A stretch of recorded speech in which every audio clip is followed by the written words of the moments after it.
A paz de Jesus, o amor de Maria esteja em vossos corações, da qual foste chamados a ser um povo santo no sangue, graça e paz, da parte de nosso Senhor e Salvador Jesus Cristo.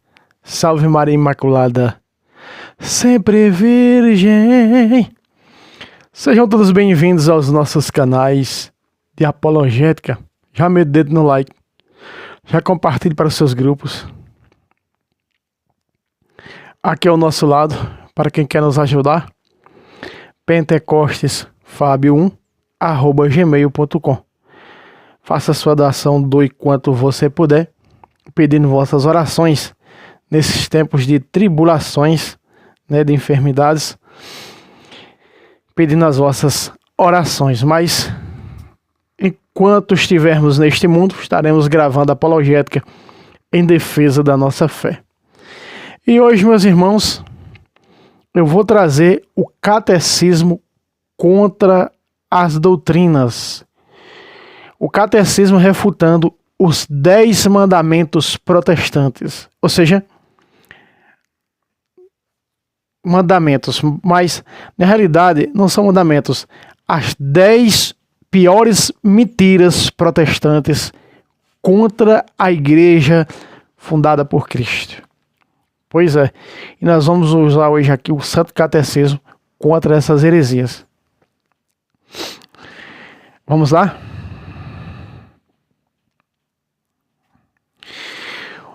Um cisma que ocorreu pelo orgulho dos homens que dura até hoje. É o chamado cisma do Ocidente. Como nós conhecemos, né?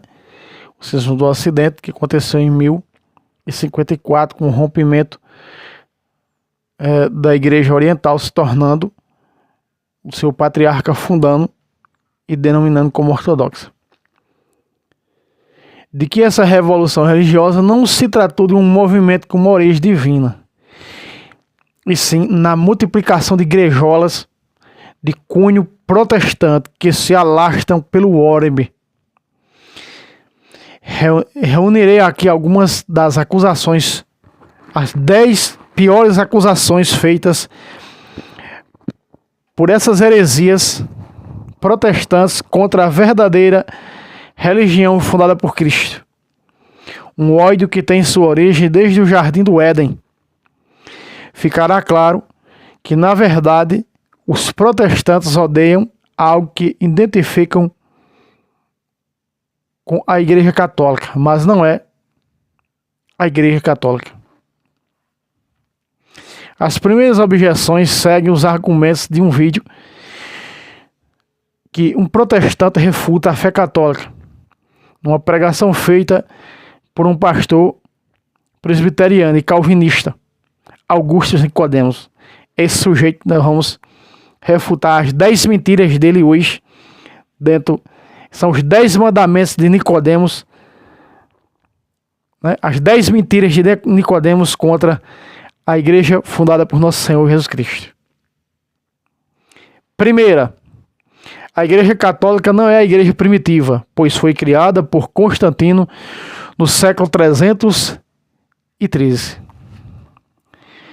E os 32 papas de antes de Constantino Nicodemos, de que igreja foi? Fala aí. Se os papas passaram a existir depois de Constantino, e os 32? Nunca lesse o escrito de Santo Irineu, que escreve do primeiro papa até o papa de número 13º de sua época, São Eleutério, que é muito antes de Constantino, herege. Esta acusação não é propriamente teológica, mas meramente histórica, revelando da parte de um acusador um enorme desconhecimento da igreja dos primeiros séculos. Um fragmento exemplo dessa ignorância do acusador é o fato de que ele afirma o concílio de Éfeso.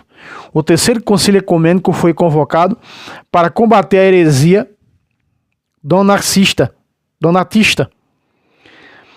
quando na verdade seu objetivo foi combater a heresia nestoriana.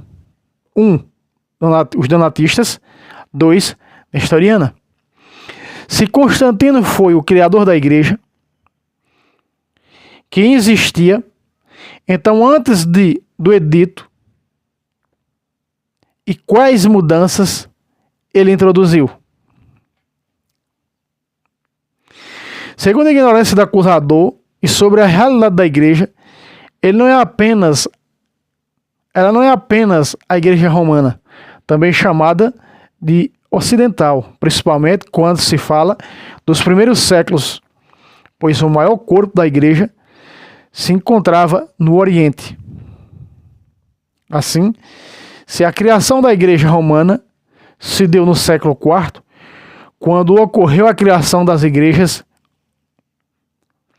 quando ocorreu a criação das igrejas orientais, bizantina, sírica, armênia, alexandrina e antioquina, e etc. Hein, herege? Alguns protestantes dizem que foi no século I, foi só após o concílio de Nicéia que a igreja passou a se chamar de católica. Essa é a terceira ignorância, já que o termo se refere a uma das 4 características da igreja. Por isso, já era empregado antes do concílio para distinguir a igreja verdadeira das seitas heréticas que já existiam. Como argumento definitivo, o padre apostólico Santo Inácio, patriarca de Antioquia, discípulo de São João Apóstolo, escreveu no ano 68 d.C. Onde está Jesus Cristo está a Igreja Católica. Epístola aos Esminióritas, já tive a graça de ler os sete escritos de Santo Inácio, né? No 8.2, nos destaques. Segundo ataque de Nicodemos, a igreja vendia as indulgências, como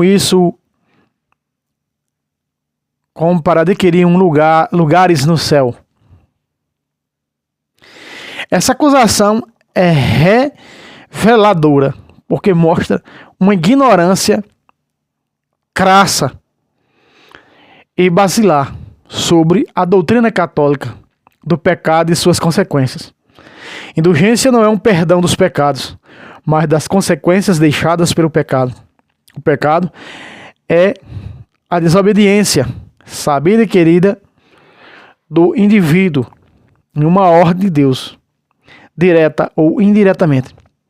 É, antes de tudo, um ato contra a justiça. O pecado pessoal atual pode ser dividido em 2 tipos gerais: mortal, quando a desobediência é em matéria grave, de sorte que aparta completamente o pecador da amizade com Deus e por isso mata a alma.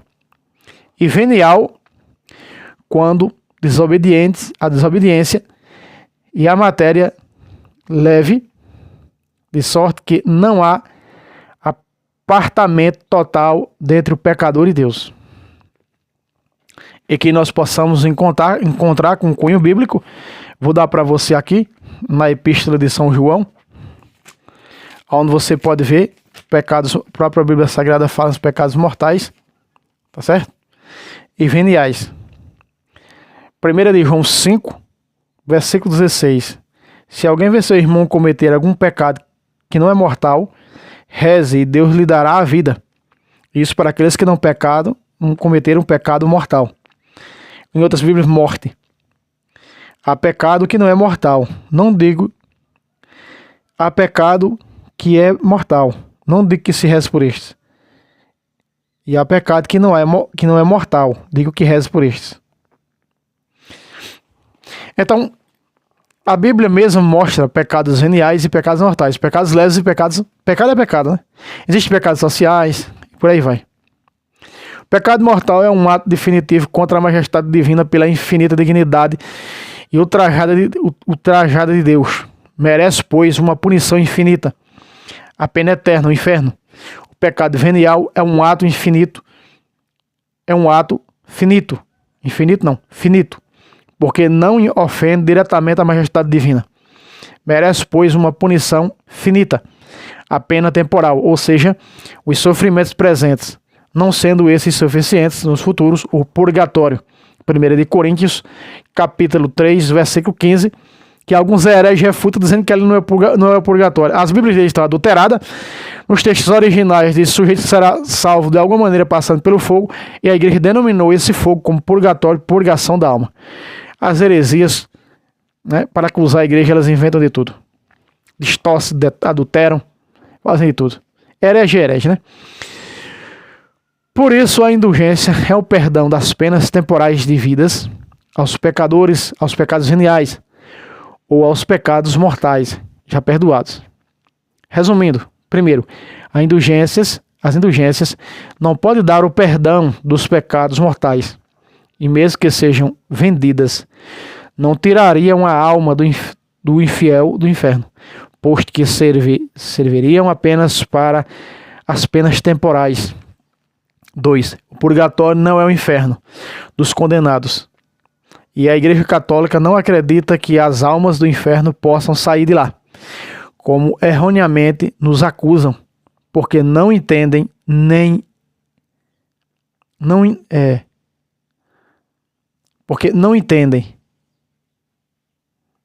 o criticam.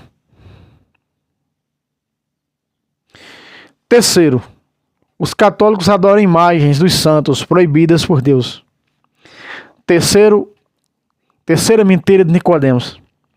Juntamente com essa acusação estranha, pois, como mostraremos, o próprio Deus não só permite, como manda fazer imagem, vem outra dos termos modificados, os mandamentos do Decálogo.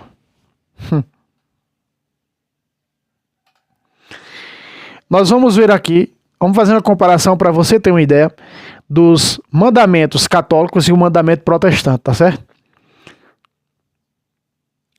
O decálogo católico e o decálogo protestante. No católico, primeiro, amar a Deus sobre todas as coisas. Foi como Jesus ensinou em Mateus 22, a partir do versículo 34. Amar a Deus sobre todas as coisas e até deu um segundo e o próximo a si mesmo, não é verdade? O protestante tradicional também amar a Deus sobre todas as coisas. A questão vem do segundo mandamento. Ó. O segundo mandamento católico, não tomar seu santo nome, não tomar o santo nome de Deus em vão. O protestante, não fazer ídolos. O terceiro do decálogo católico, guardar domingos e festas. O protestante, terceiro, não tomar o santo nome de Deus em vão. Isso é o terceiro. O quarto, católico, honrar pai e mãe. Dos protestantes, guardar domingos e festas. Quinto, não matar. O protestante no quinto é honrar pai e mãe. Sexto, não pecar contra a castidade. O sexto protestante, não matar. Sétimo, católico, não roubar. E do protestante tradicional, não pecar contra a castidade. Não levantar falso testemunho. Protestante, não roubar. Isso é o oitavo. O nono, não desejar a mulher do próximo. O protestante, não levantar falso. 10º, não cobiçar as coisas alheias. E o protestante do protestantismo tradicional, não cobiçar as coisas alheias. Sendo que alguns protestantes da calvinistas já modificaram tudo isso. Antes de ter comentário a estranha contagem dos mandamentos pelos protestantes, vamos definir o que vem ser adoração e idolatria. Adoração é o ato pelo qual o indivíduo recebe tal ser como divino, de cuja divindade tudo depende. O principal ato de reconhecimento da divindade desse ser é o culto sacrificial, que os protestantes não têm. O ídolo é a criatura que é posta no lugar de Deus, recebendo, portanto, culto de adoração definitiva. Isso é idolatria. O ato de adoração é muito mais interno, como convém ao homem ser espiritual, que externo. Os soldados faziam exatamente um ato de adoração, ajoelhar-se para zombar de Jesus Cristo quando foi coroado de espinhos, como você confere em Mateus 15:18. Além disso, Deus manda fazerem mais a Arca da Aliança, Êxodo 25:18-20, serpente de bronze número 21:8 em diante.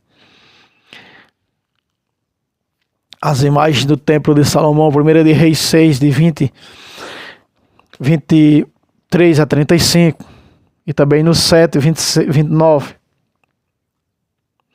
E sem falar que Moisés chamou 2 imagens de anjos em cima de uma caixa de Deus. Meu Senhor, o Senhor de Moisés é Deus. Números 10:35. E Josué se prostrou uma tarde toda com os anciãos em adoração a Deus diante dessa caixa com as 2 imagens em cima. Está lá em Josué 7:6. Certo? Entretanto,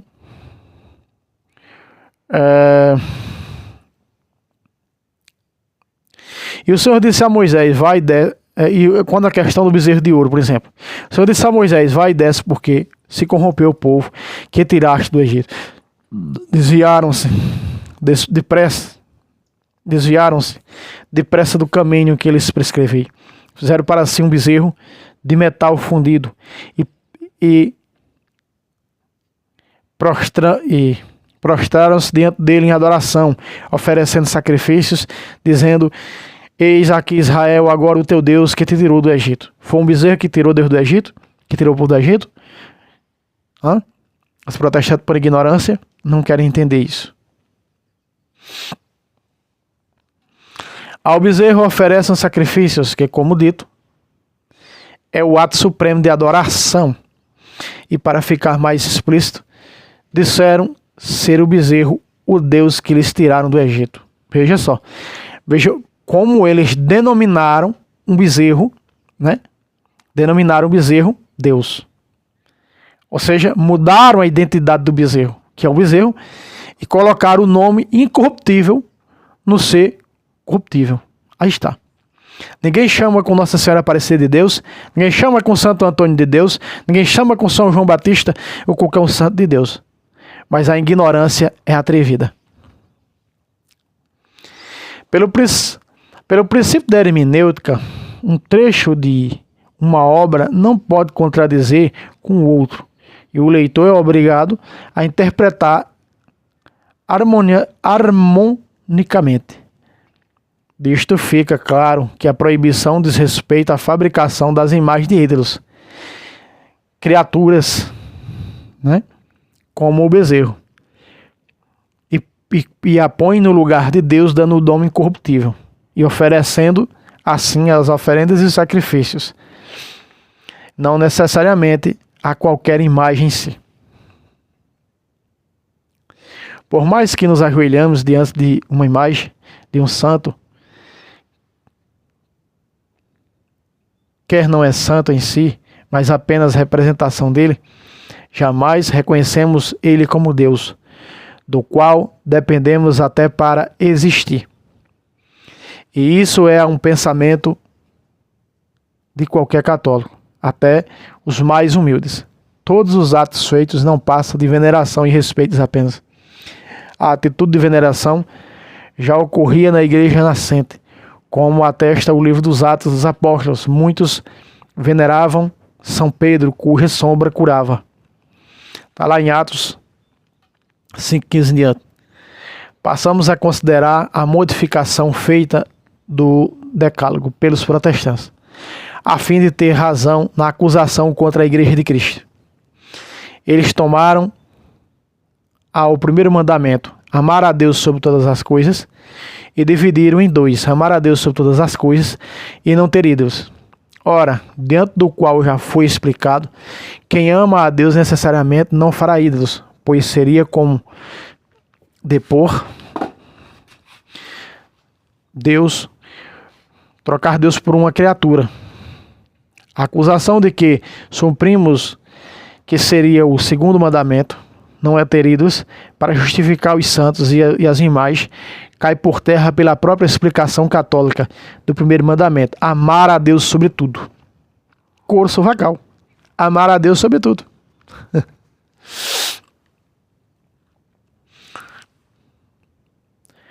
para que continuassem com os 10 mandamentos, uniram o 9º, não desejar a mulher do próximo.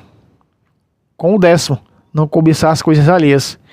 Justificam que por coisas alheias se entende também as mulheres. Já que tem, né? A maioria dos pastores vive com a segunda mulher, não é verdade? Com isso já respondemos todas as igrejas protestantes que eu fui, que eu participei, e fui mais de 10, todos os líderes dessas igrejas de que eu frequentei já viviam com a segunda, terceira mulher.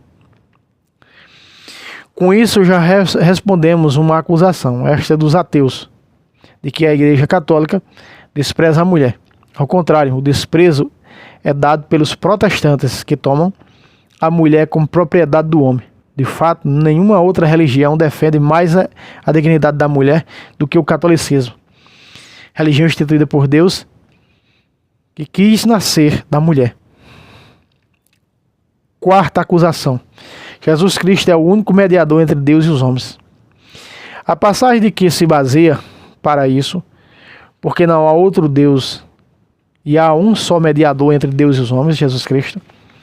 Ora, os acusadores esquecem do que resta, o restante da frase, do verso. Porque há um só Deus e há um só mediador entre Deus e os homens, Jesus Cristo, homem, que se entregou por resgate por todos. Quem foi que se entregou por resgate por todos? Qual foi o outro fora Jesus? Nenhum.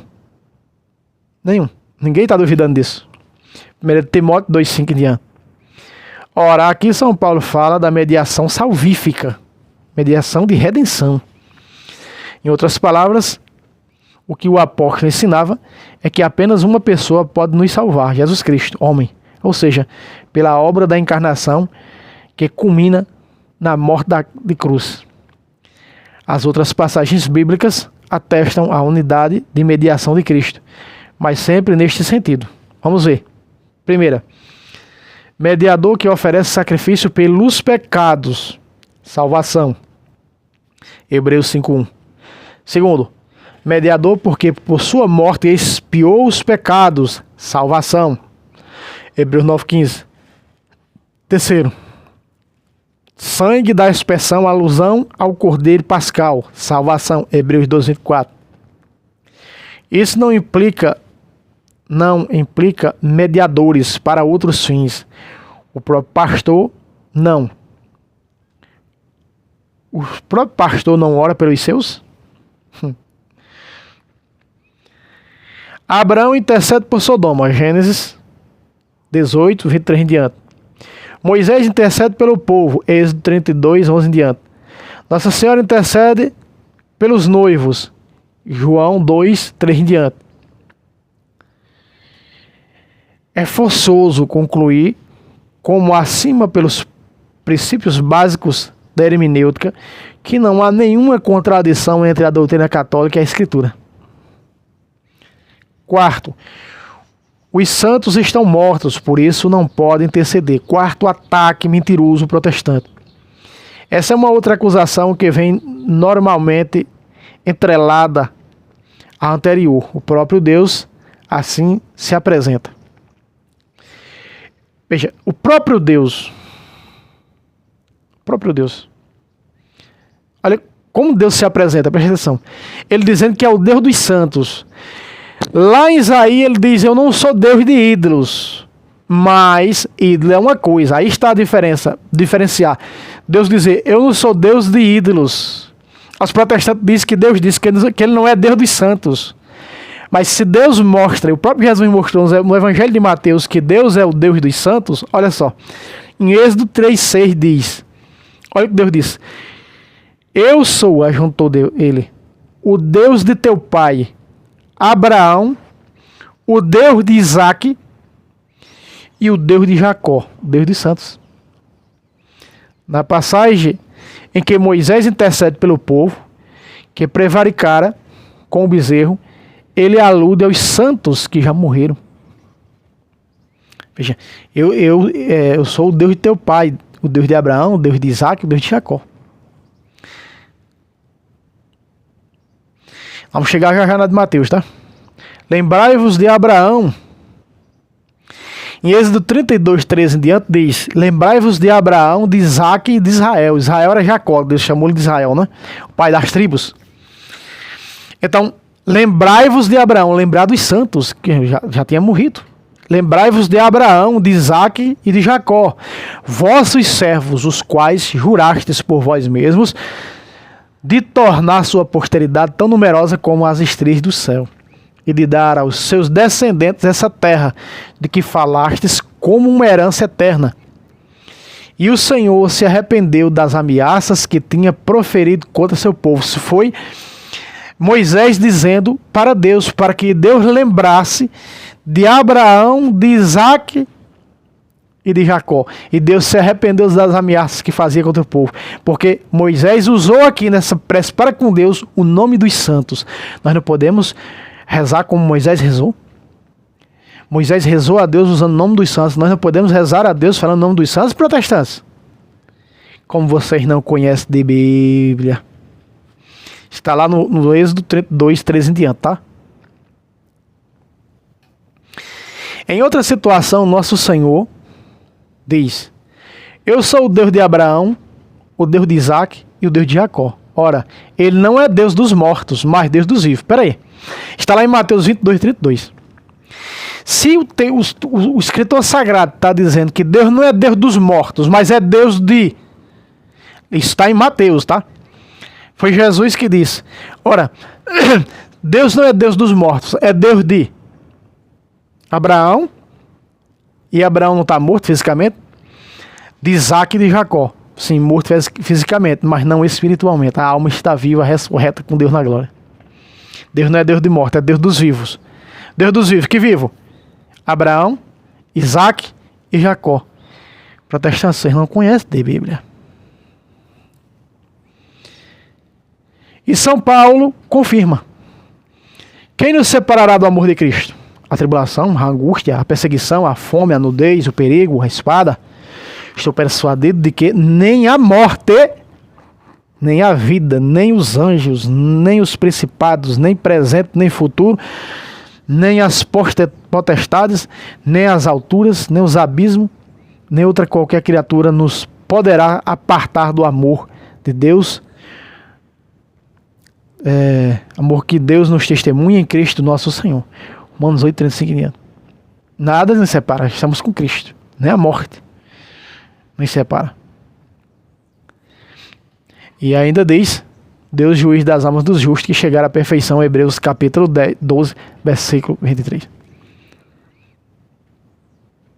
Outra quinta acusação protestante: a Bíblia é a única fonte da autoridade divina. A tradição e o magistério a tradição e o magistério são revelações contínuas de Deus, e a igreja, por isso, devem ser rejeitados. Novamente é uma acusação sem sentido. Vai ficar migrando o vídeo, tá, meus irmãos? Mas não tem nada não. Sem sentido, que revela uma enorme falta de compreensão.